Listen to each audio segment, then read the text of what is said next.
Good afternoon. Welcome to the Analyst. Today we'll be taking up 5 newspaper articles from the Hindu and the Indian Express and discussing them. The handout for the same will be available in the description of this video for your kind perusal. Please have a look at that. The first article that we'll be taking up today is related to WTO and the issues related to agriculture, as the mini ministerial of WTO on agriculture failed to make any headway in the negotiations on the agriculture related issues. The second article is related to Bharatiya Nyaya Sanhita, as the government has listed the 3 criminal codes to be tabled in the upcoming session of the parliament. The third article is on Sri Lanka, which is going through a debt crisis and an economic crisis. The fourth article is related to the usage of drones and technology in agriculture sector, as the government is going to provide 15,000 drones to women self-help groups for the drones to be taken out on lease by the farmers and used in the agriculture sector. The last article is on the 16th Finance Commission, as the Cabinet has approved the terms of reference of the 16th Finance Commission. Now, the first article is related to WTO and the agriculture related dispute at the WTO. The context behind it is that the negotiations at the WTO's mini ministerial meeting on agriculture failed to make progress as was expected from it. This is important in GS3 in the topics farm subsidies, MSP, PDS, etc. and in GS2 also in the topic important international institutions, that is WTO. Now, before talking about the actual dispute related to agriculture, let us go back and understand the agreement on agriculture of the WTO also. This was put into place post the 1994 Uruguay round. Now, after this Uruguay round, some targets were set for the developed as well as the developing countries to achieve. They were all to promote trade in agriculture, to reduce barriers in trade in agriculture across borders. The developed countries, they were to achieve the targets in 6 years post 1994, and the developing countries, they were to achieve the targets in 10 years. This agreement is based upon 3 pillars essentially. The one is market access, second is domestic support, and the third is export competition. Let us understand these pillars first thing. What is market access? This is contained under Articles 4, 5 and Annex 5 of the Agreement on Agriculture. This again is subdivided into a few important points. One is tariffs. Market access of agricultural products will naturally be improved when there are lower tariffs. Now, those tariffs can be tariff barriers also, or there can be some non-tariff barriers also in the trade of agriculture. The non-tariff barriers may include maybe phytosanitary measures or such regulations which are not rate regulations or tariff regulations, etc. So the agreement on agriculture essentially put in place tariffication. What is tariffication? It means that the non-tariff barriers on the trade of agriculture related goods, that had to be done away with, and correspondingly it can be replaced by tariff barriers. The corresponding equivalent tariff can be imposed on the trade of such agricultural goods, and non-tariff barriers has to be done away with. Now, simultaneously, after the conversion of the non-tariff barriers to tariff barriers, there have to be some reduction in tariffs also. There has to be some commitments which were supposed to be achieved by both the developed countries and the developing countries. Now, what were the commitments? Those commitments are also different across the 3 headers: market access, domestic support and export subsidies. Regarding market access and regarding reduction of tariffs, the commitments were that the developed countries, they will be reducing the tariffs by 36% within 6 years on an average, the average reduction in agricultural tariff. And if we consider any agricultural product, minimum 15% of reduction in the tariff has to be done by the developed countries, whereas the reduction commitment for the developing countries were supposed to be 24% over a period of 10 years post the adoption of agreement on agriculture, and it has to be on an average 24% across all agricultural products. For any specific product, it has to be a minimum of 10% in the case of developing countries. These were the commitments which were supposed to be achieved to promote less tariff and to promote more market access. There is one tariff rate quotas also. What does it mean? It means that whatever the market access level was there at the base year 1986 to 88, that market access level cannot be restricted further.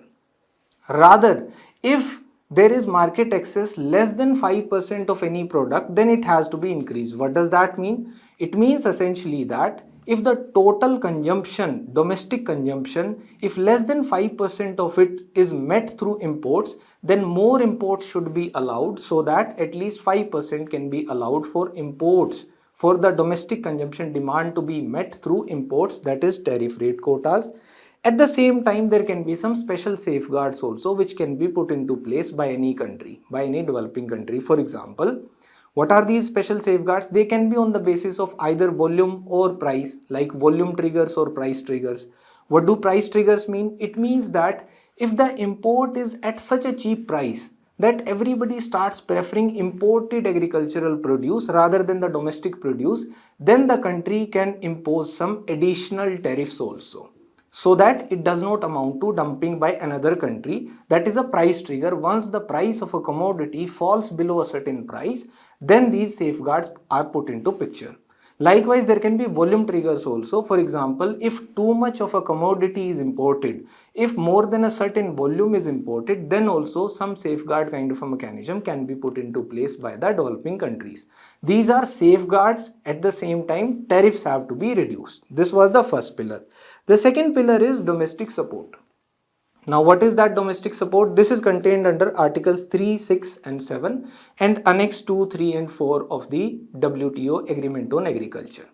Before talking about this domestic support, let us understand these subsidies also. Green box subsidies, blue box subsidies and amber box subsidies.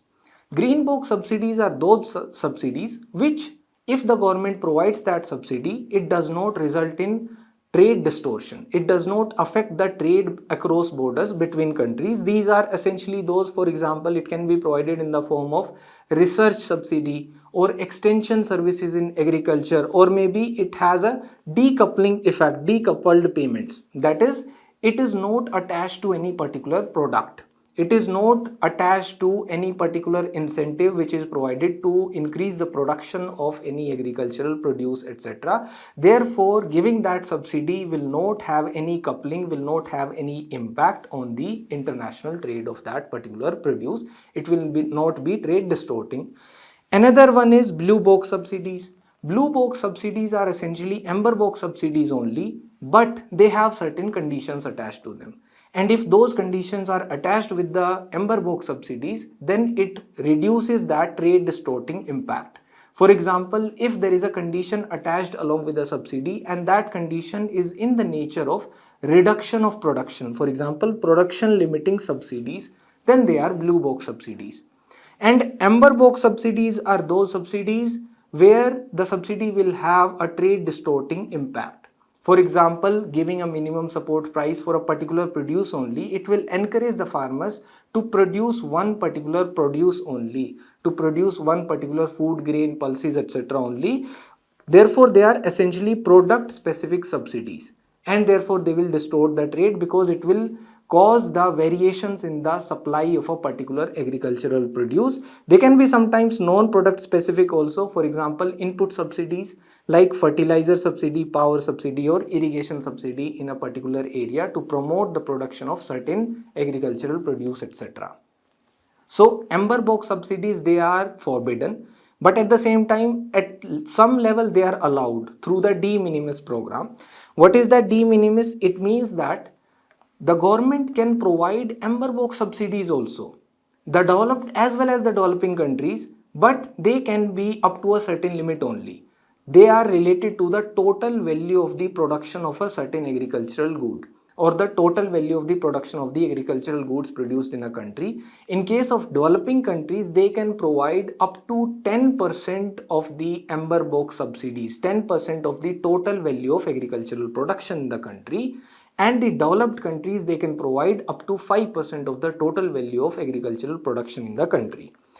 Now, there are development box also. What is the development box? These are essentially those subsidies which have a development kind of an impact. They are also allowed. So the first three, green, blue and development, they are exemptions. These are allowed, whereas amber box subsidies, they are not allowed. Only a certain limit, up to a certain limit is allowed, that is de minimis. Now for them also, for Emberbox subsidies also, there were certain commitments which were to be followed, which were to be fulfilled by the developed as well as developing countries. That is, the developed countries, they had to reduce the Emberbox subsidies by 20% in the 10 years, and the developing countries, they have to reduce the Emberbox subsidies by 13 years. Now coming on to the third pillar, that is export competition. This is contained under articles 3 and 8 to 11. Now what are export subsidies? Export subsidies, they can either be direct export subsidies or there can be indirect subsidies also. Direct export subsidies are those which are essentially providing subsidy for a particular good, that is, we are promoting the export of a particular agricultural good, and for that government is providing money to the farmers or to the exporter. Whereas indirect farm export subsidy may include, for example, the internal within a country transport subsidy or maybe marketing assistance, etc. Now, these also have to be reduced. At the same time, there were some anti-circumvention measures that were put into place through the Agreement on Agriculture. What are these? That in the name of food aid, for example, a country is not forbidden from providing food aid to another country which may be undergoing hunger, starvation, etc. But in the name of food aid, one country cannot provide indirect export subsidy to the farm produce, so that is also not used as a measure for circumvention of the reduction in export subsidies, etc. So these are the three pillars of Agreement on Agriculture. Now let us come on to the disputes part.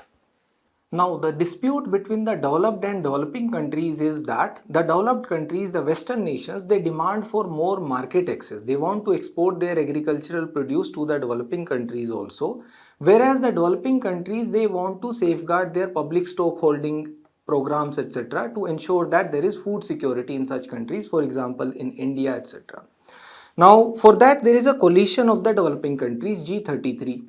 Now the name is G33, but although there are 48 members in this bloc and India is one of the dominant countries here.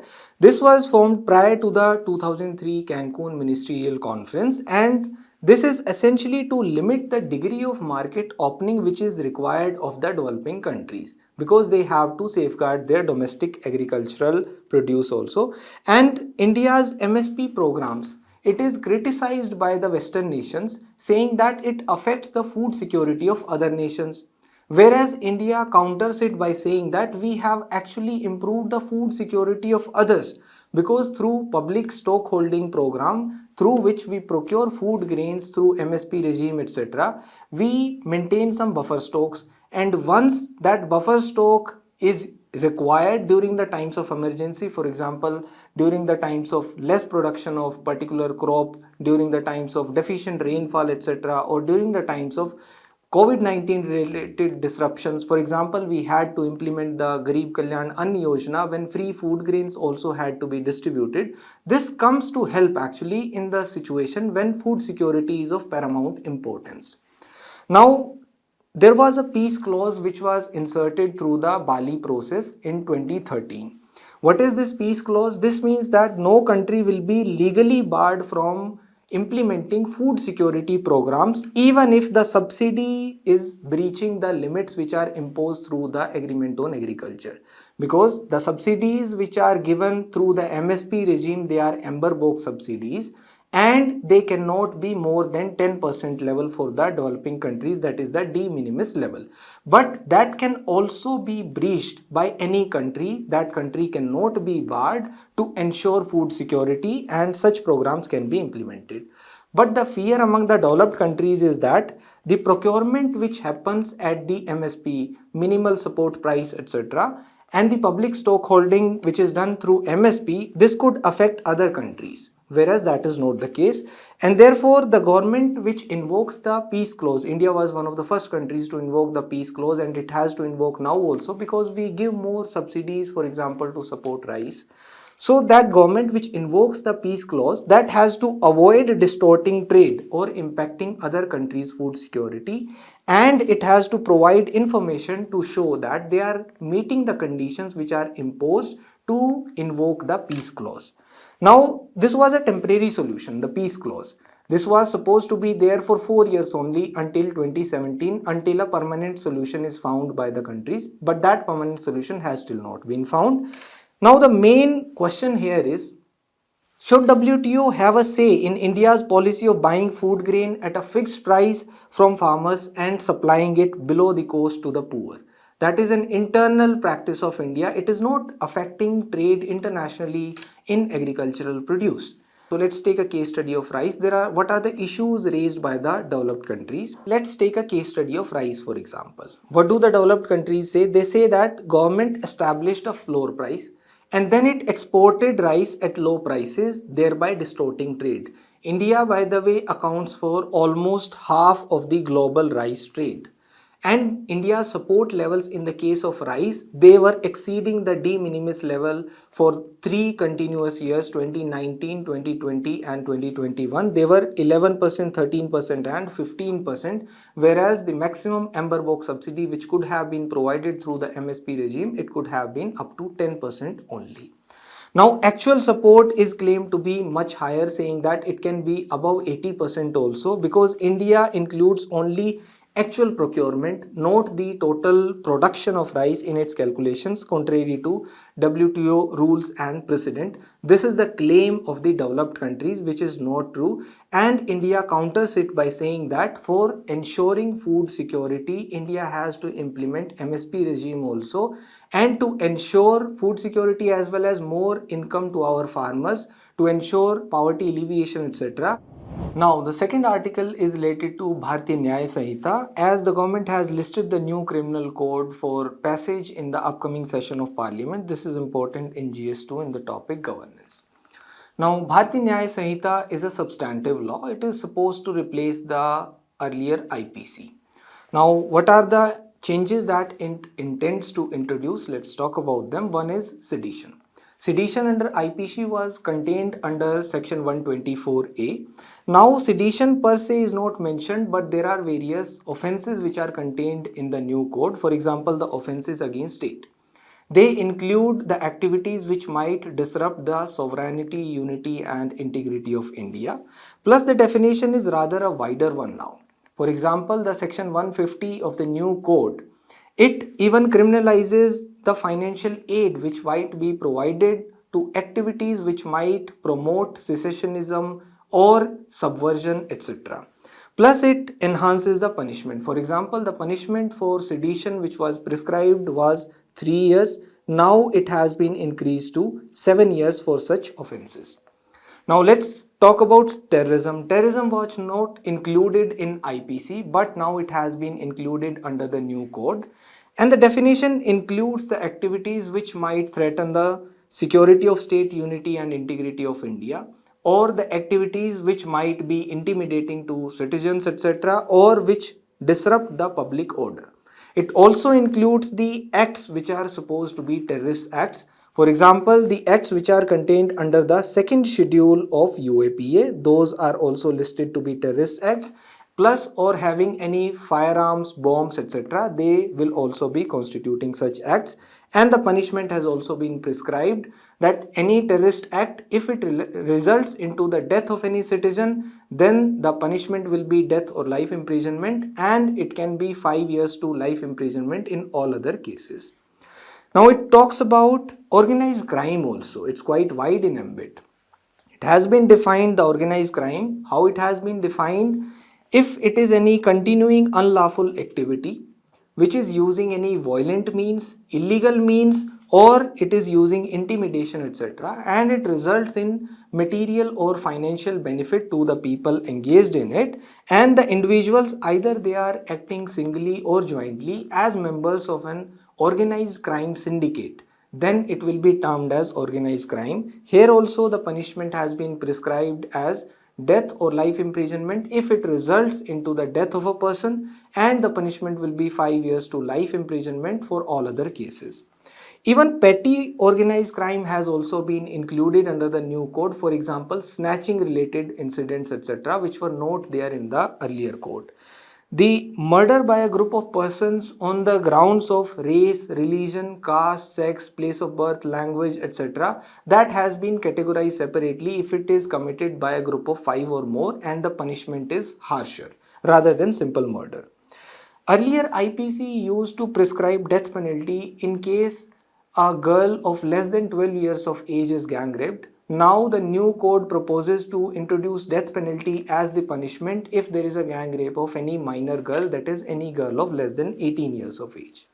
There are some more changes also which are introduced. For example, sexual intercourse by deceitful means, that will also be criminalized. For example, having sexual intercourse on the false promise to marry the girl, that will also amount to an offense. Plus, certain offenses have been made gender neutral. They have been extended to boys also. For example, under IPC, it was an offense to illegally import girls for the sake of sexual intercourse for less than 21 years of age for the girls. Now the new bill extends this provision for boys also if they are less than 18 years of age. Illegally importing boys for such activities, that will also be an offense. Plus, community service has been introduced as a measure of punishment. This is usually taken in US and other Western countries, etc., where activities like vandalism, petty theft, drunk driving, etc., they are penalized through community service. Now it will be a penalty for minor transgressions in India also.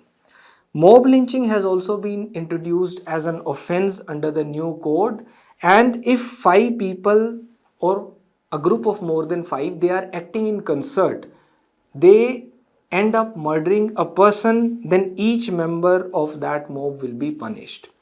Now, adultery, which was an offense earlier under IPC under section 497, that has been omitted. The Supreme Court had already recommended the decriminalization of adultery under the case Joseph Sain versus Union of India.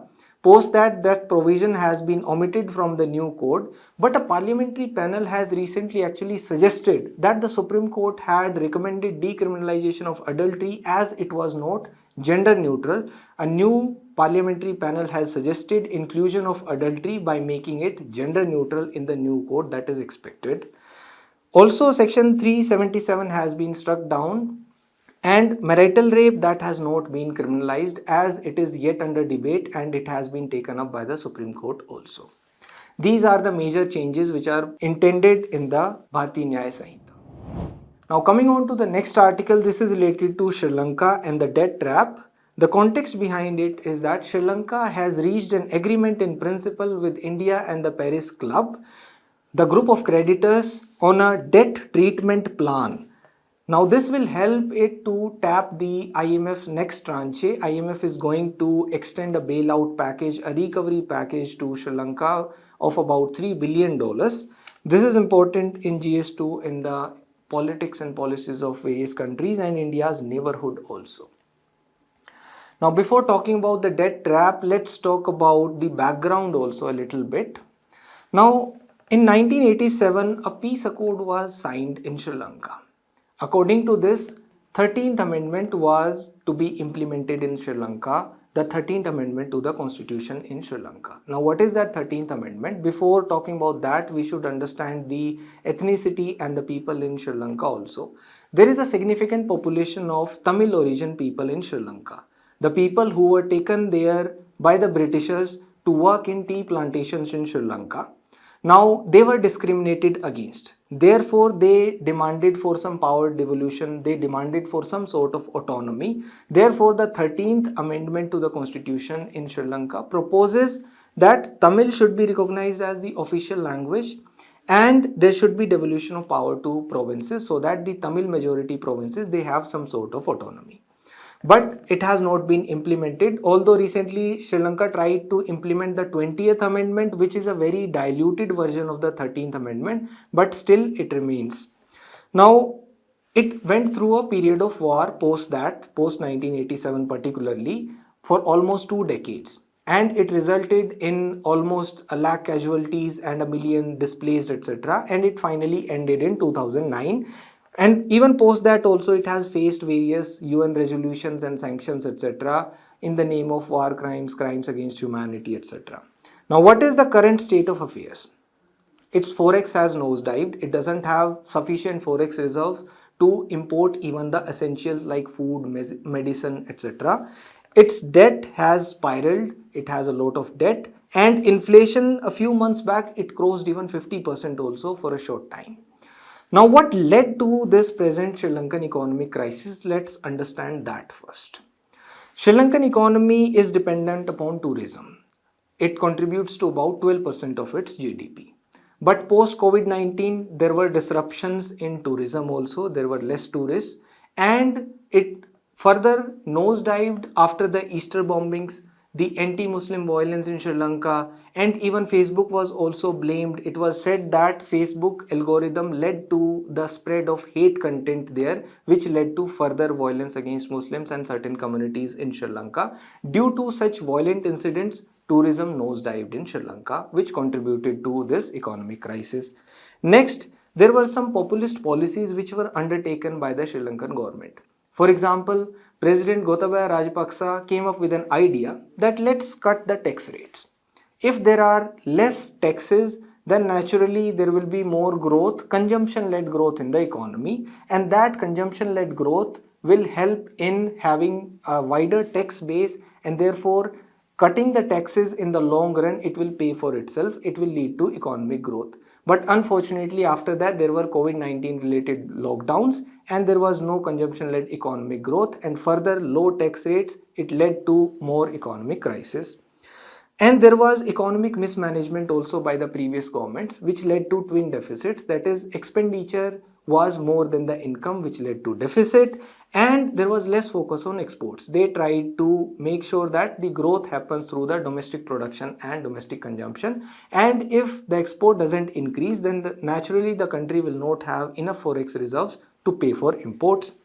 At the same time, since they did not have forex reserves also, therefore they tried to promote organic agriculture, because Sri Lanka imports fertilizers also, and it didn't have enough money to have imports, to import fertilizer or other essential products. Now, turning organic is good, but it can't be done overnight. For example, Sikkim in India also turned an organic state. It was a successful story, but it took more than a decade. It took almost 13 years for Sikkim to become a fully organic state.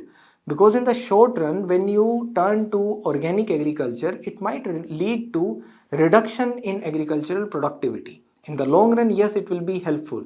But this knee-jerk response by Sri Lanka to turn organic overnight, that backfired, and there was instant reduction in agricultural production, which led to even food security crisis also. Now, there were speculators also in Sri Lanka who were hoarding essentials like sugar, pulses, etc. And at the same time, it fell into a debt trap. Now, that debt trap is because of essentially China, which took Hambantota port on lease for 99 years. Now, all of these factors, they had cascading impacts, and it led to spiraling economic crisis. Now, what is India's take there before talking about India's steps and the current situation? India's interests are involved, for example, in the form of refugees. If Sri Lanka continues going through such an economic crisis, there will be an influx of refugees in Tamil Nadu, and the domestic politics of Tamil Nadu will be adversely affected. It might lead to creation of internal security situation problems in India also. Then there are fishermen issues. Although the fishermen of India, they also resort to sometimes unsustainable fishing practices, for example, use of trawlers, etc. But sometimes fishermen, they are also shot by the Sri Lankans near the Kachativu island, etc. And the 13th amendment to ensure that the people of Tamil origin, they also get their rights, and plus Sri Lanka is strategically located. There are sea lanes of communication. It has deep sea water ports through which India's trade also passes. Therefore, to ensure that it doesn't fall into a deeper embrace of China, we have to ensure that Sri Lanka's economic crisis does not last long. What are the steps that India has taken?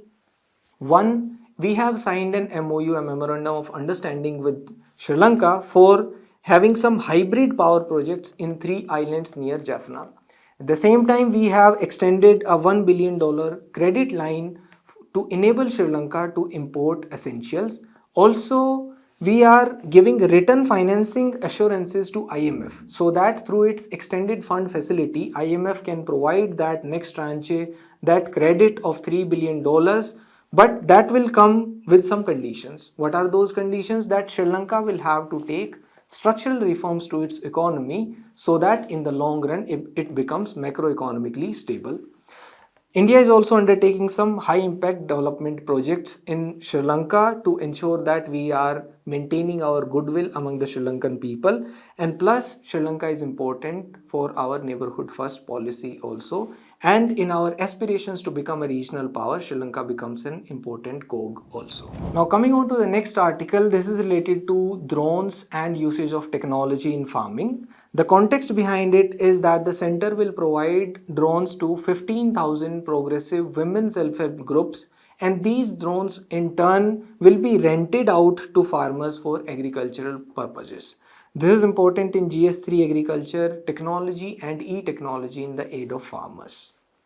Now let's talk about the initiatives taken up by the government to promote the usage of technology and e-technology in the aid of farmers, to promote more agricultural productivity, to ensure supply chain resilience and to provide market connectivity, etc. First, there is the AgriStack. This is a project to promote the usage of data and to promote technology in agriculture. For example, through the AgriStack, there will be farmer IDs also which will be provided, and they will have all the information related to the personal information of farmer also and the land that he or she cultivates, and through this the farmer will be able to access credit, that is farming credit, etc.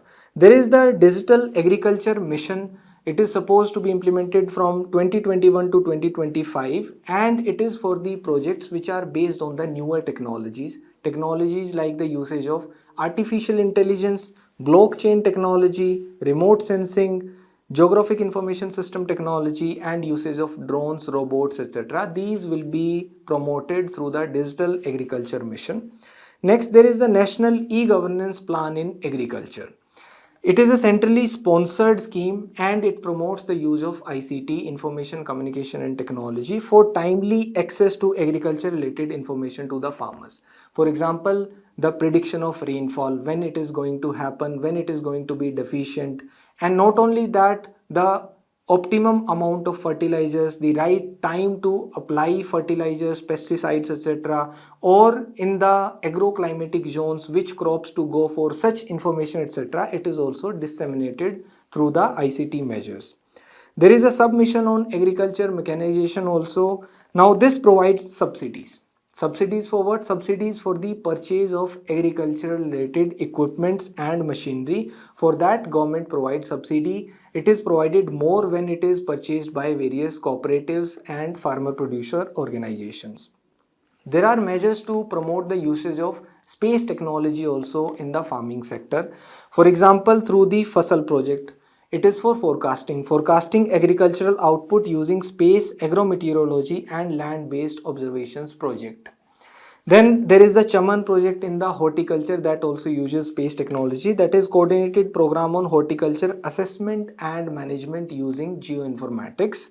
And the NADAMS, that is National Agricultural Drought Assessment and Monitoring System. This will project when there will be a drought in a particular area and it will be suggesting measures, etc. And there will be geotagging of infrastructure and assets which are created under Rashtriya Krishi Vikas Yojana.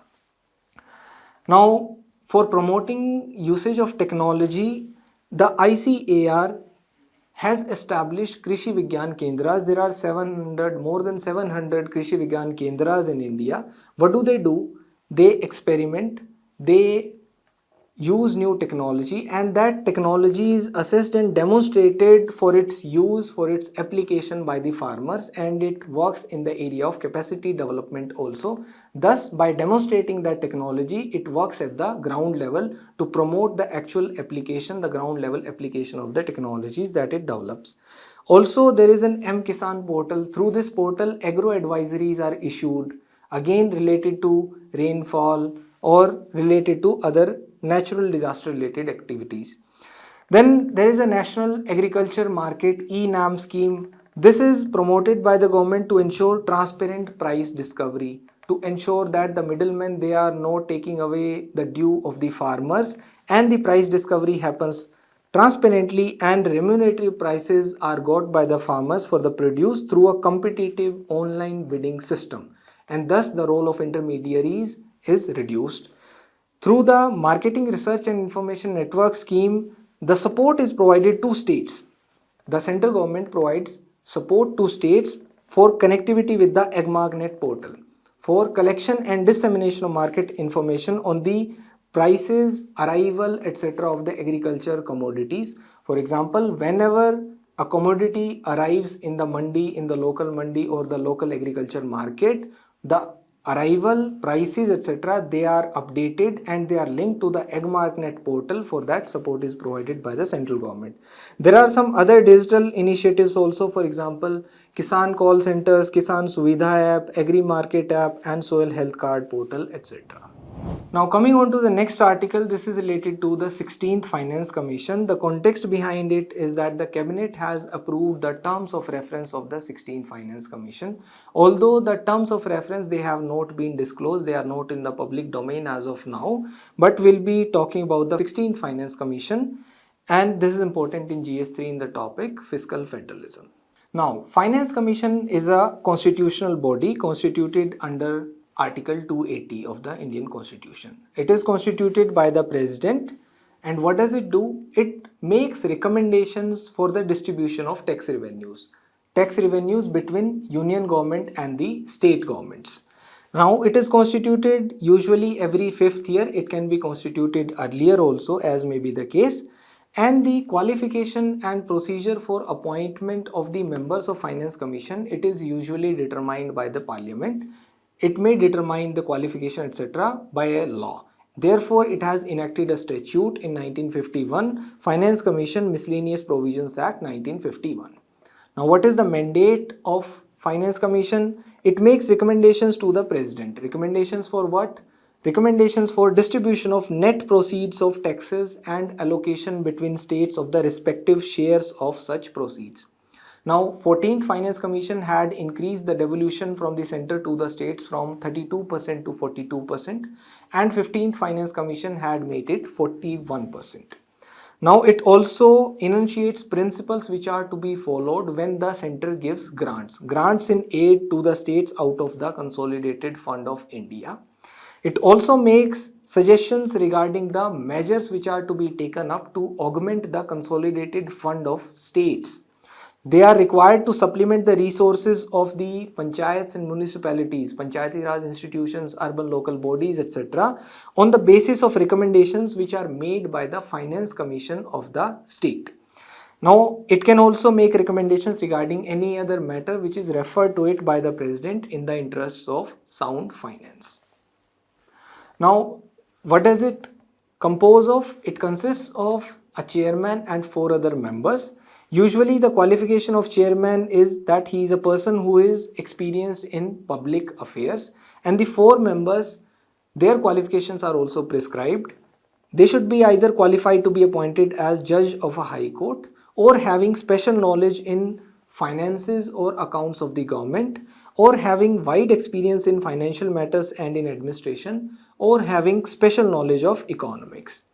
Now, the tenure has been specified usually in the order of the President, and the members of Finance Commission, they are also eligible for reappointment. The recommendations, interestingly, of the Finance Commission are not binding, they are only advisory in nature. Thank you.